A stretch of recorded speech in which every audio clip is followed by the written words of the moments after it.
اعوذ باللہ من الشیطان الرجیم بسم اللہ الرحمن الرحیم الحمد لأہلہ والصلاۃ علی اہلہا۔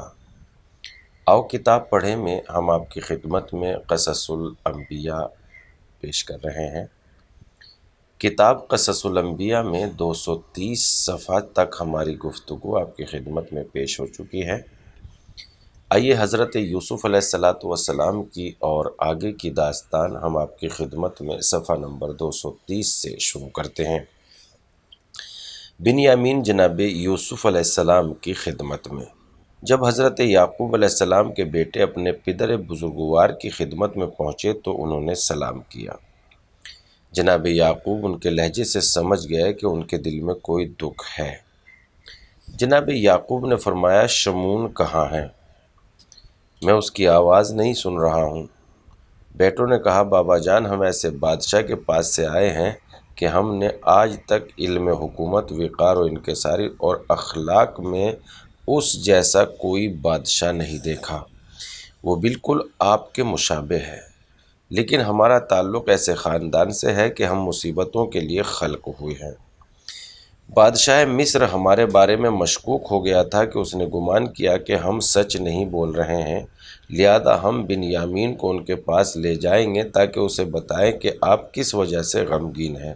آپ کیوں اتنی جلدی بوڑھے ہو گئے ہیں اور اپنی آنکھیں کھو بیٹھے؟ آپ بنیامین کو ہمارے ساتھ بھیجیں تاکہ جب ہم ان کی خدمت میں پہنچے تو ہماری سواریوں پر اناج وغیرہ لدوا دیں۔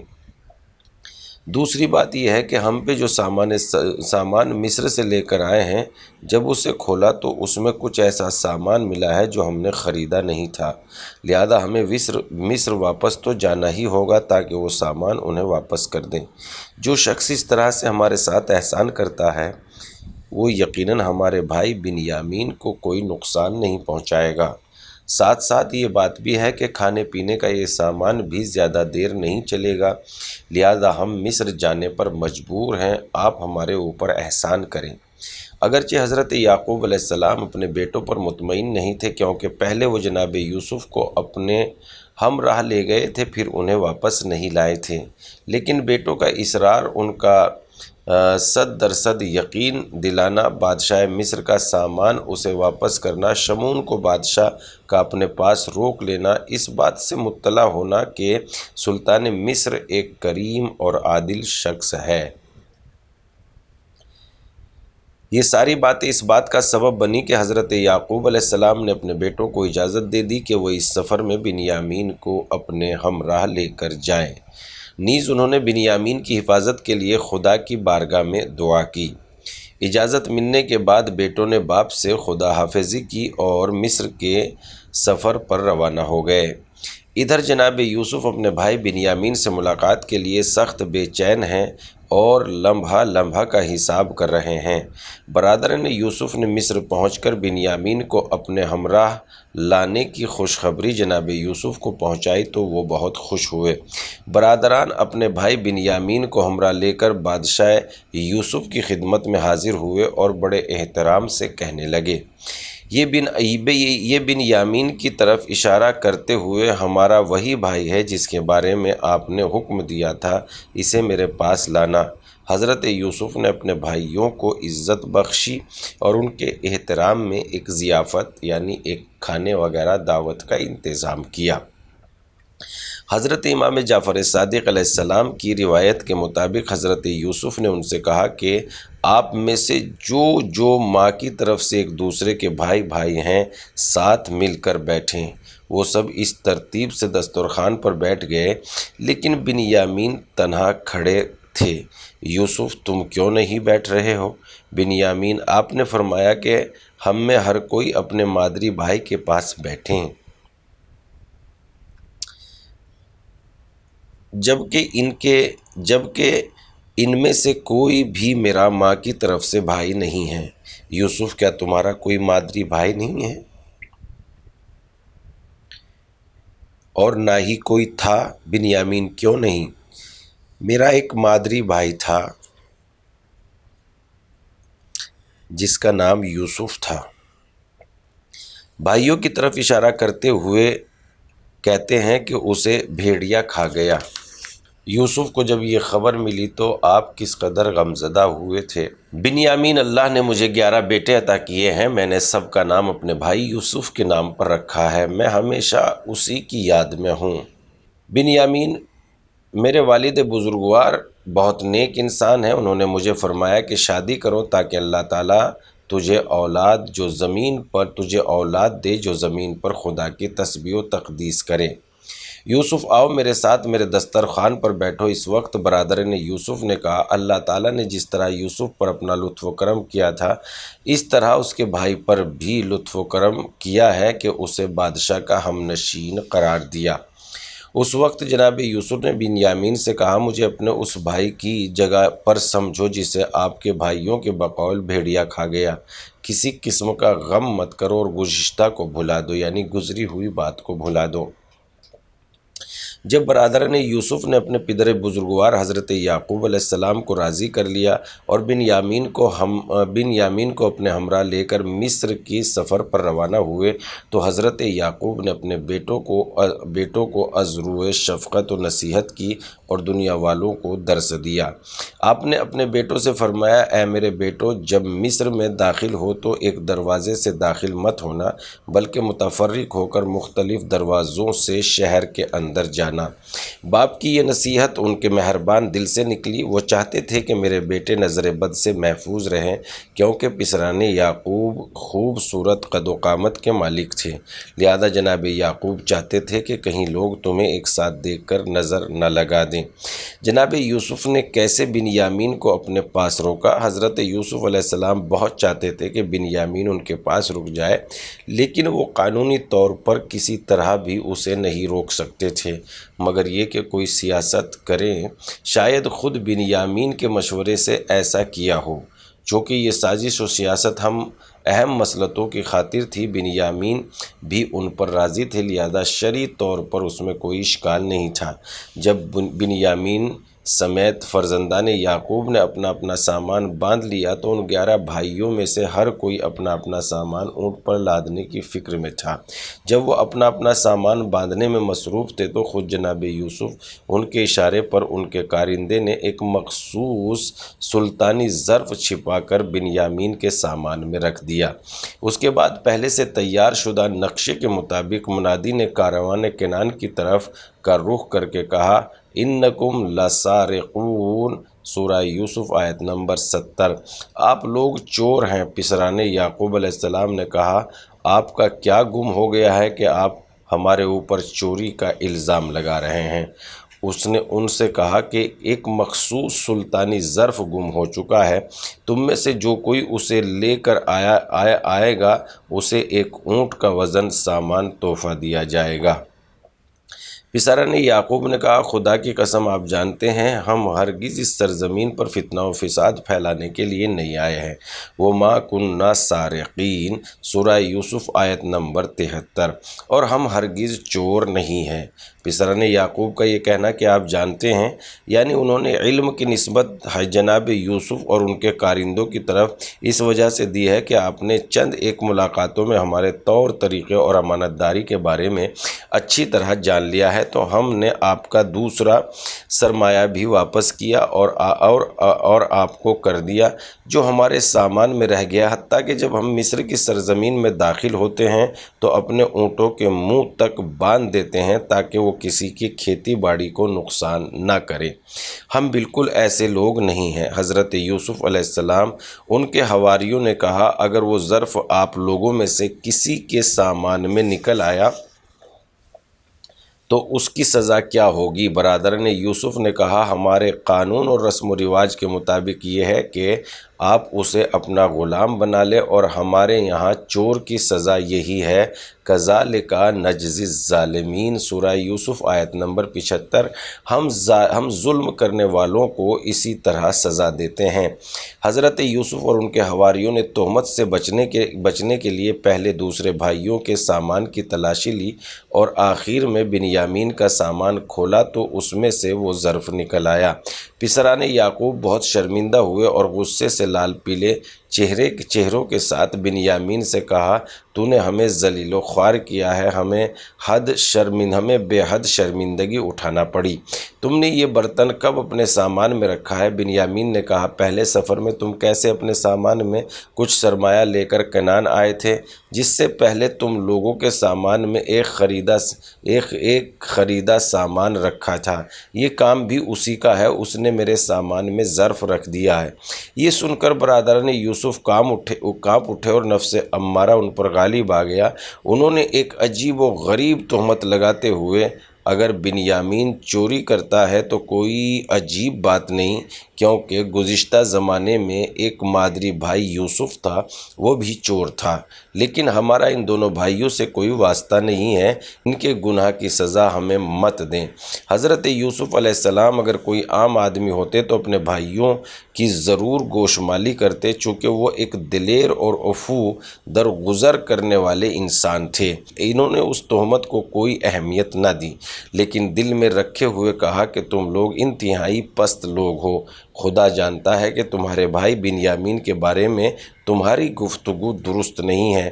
جب حضرت یعقوب علیہ السلام کے 10 بیٹوں نے اپنے آپ کو ہر طرف سے گھرا ہوا پایا تو کہا، اے عزیز مصر، بنیامین کا باپ بوڑھا اور عظیم شخصیت کا مالک ہے، ہم بھائیوں میں سے کسی ایک کو اپنے پاس رکھ لیں اور بنیامین کو ہمارے ساتھ جانے دیں، یہ آپ کا ہمارے اوپر بہت بڑا احسان ہوگا۔ حضرت یوسف نے فرمایا، خدا کی پناہ، جس کے سامان سے ظرف نکلا ہے اسے جانے دوں اور اس کی جگہ کسی اور کو رکھ لوں، انا اذا لظالمون۔ سورہ یوسف آیت نمبر 79۔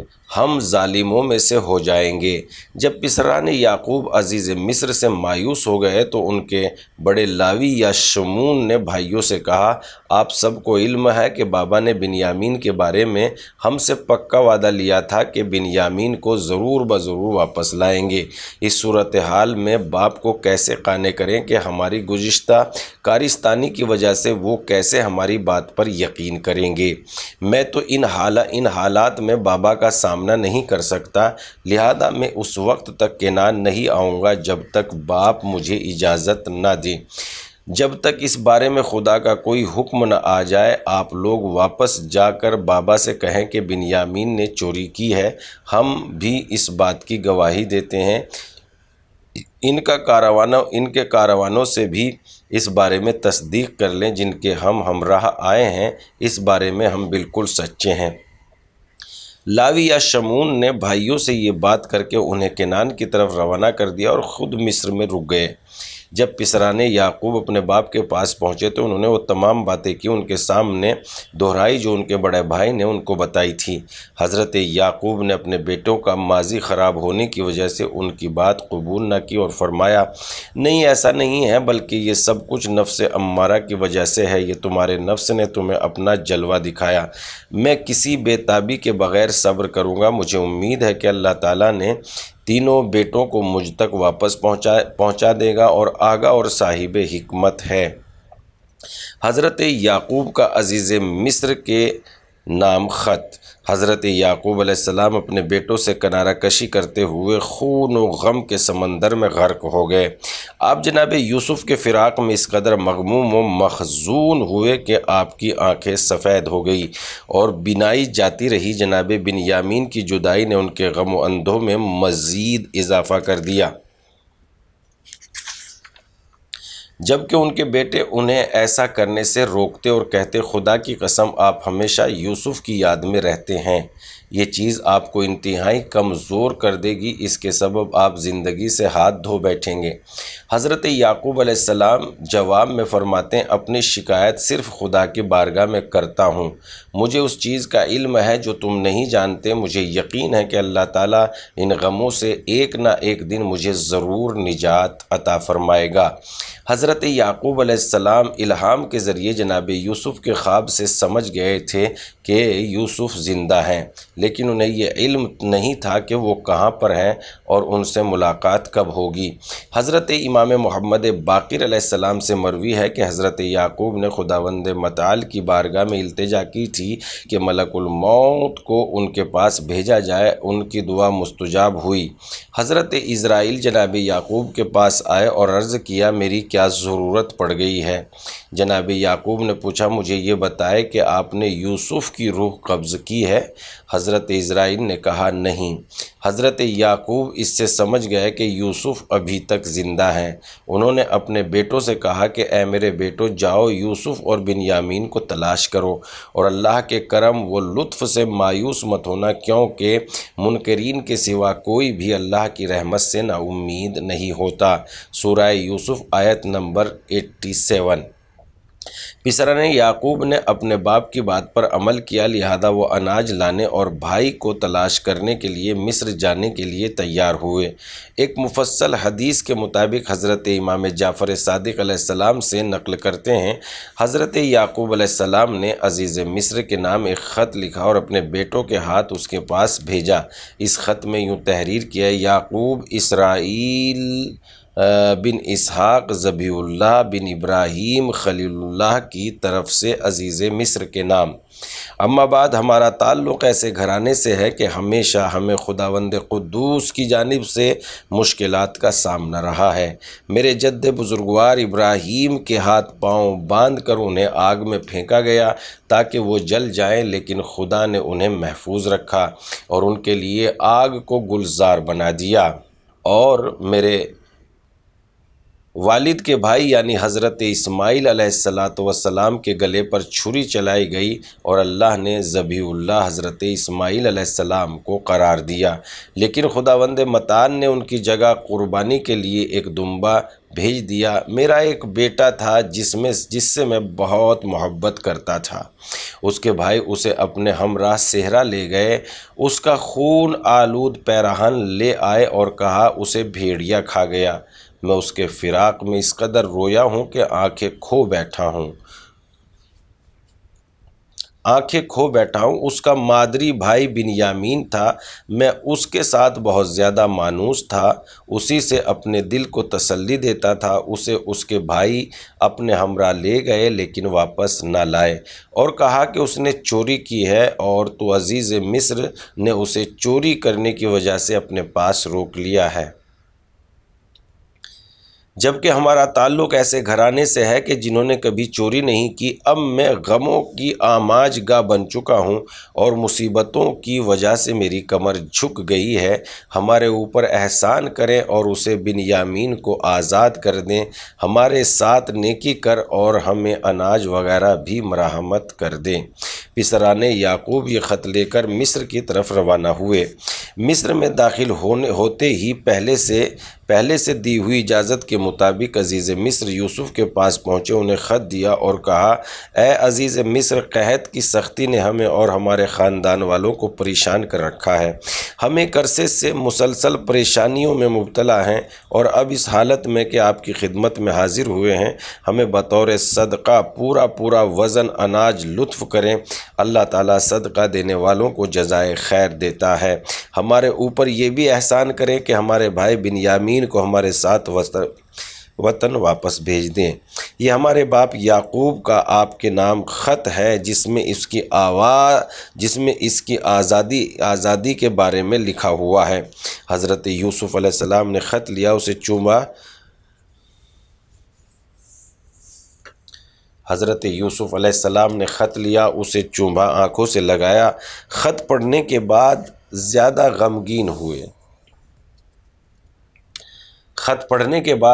غمگین ہوئے اور گریہ کرنے لگے۔ اس قدر گریہ کیا کہ قمیص کا دامن آنسوؤں سے تر ہو گیا۔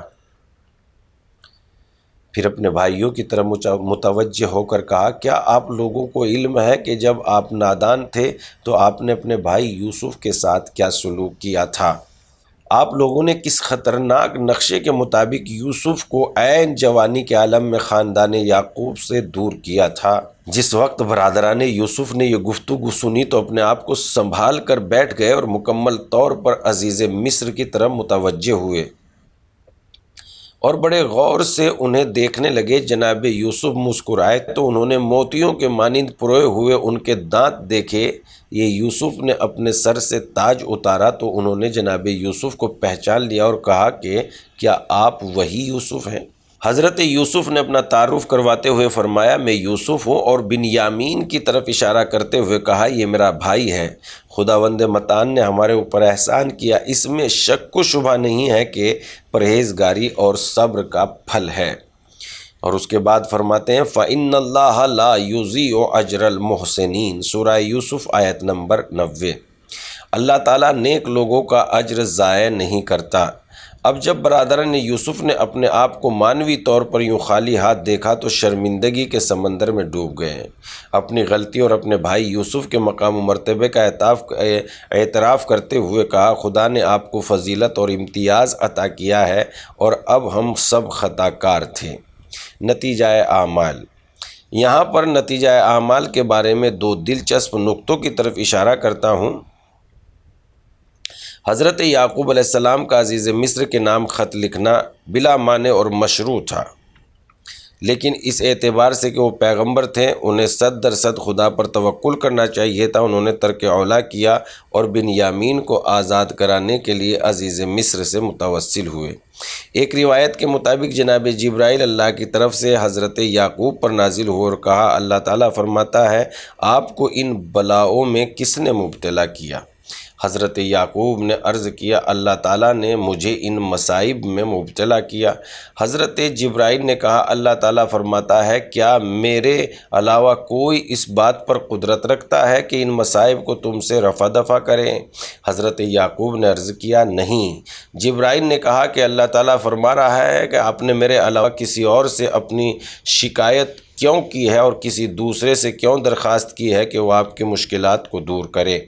حضرت یعقوب نے بارگاہ الہی میں توبہ کی اور روئے تو اللہ تعالیٰ کی طرف سے انہیں خطاب ہوا مشکلات جو آپ پر آنی چاہیے تھی آ چکی، اگر آپ میری بارگاہ میں ملتجی ہوتے اگرچہ وہ مشکلات مقدر تھی میں انہیں آپ سے رفع کر دیتا۔ اے یعقوب میں یوسف اور اس کا بھائی تمہیں لوٹا رہا ہوں، میں تمہیں بدنی طاقت بھی دوں گا اور تمہاری بینائی بھی تمہیں عطا کر دوں گا۔ میں نے تمہارے ساتھ جو کچھ کیا وہ فقط تنبیہ کی خاطر تھا۔ رسول اکرم صلی اللہ علیہ وآلہ وسلم سے منقول ہے کہ آپ نے فرمایا اس وقت حضرت جبرائیل جناب یعقوب پر نازل ہوئے اور کہا اللہ تعالیٰ سلام کہتے ہوئے فرما رہا ہے کہ آپ کو بشارت ہو، خوشخبری ہو اور آپ کا دل راضی ہو، خود راضی ہو۔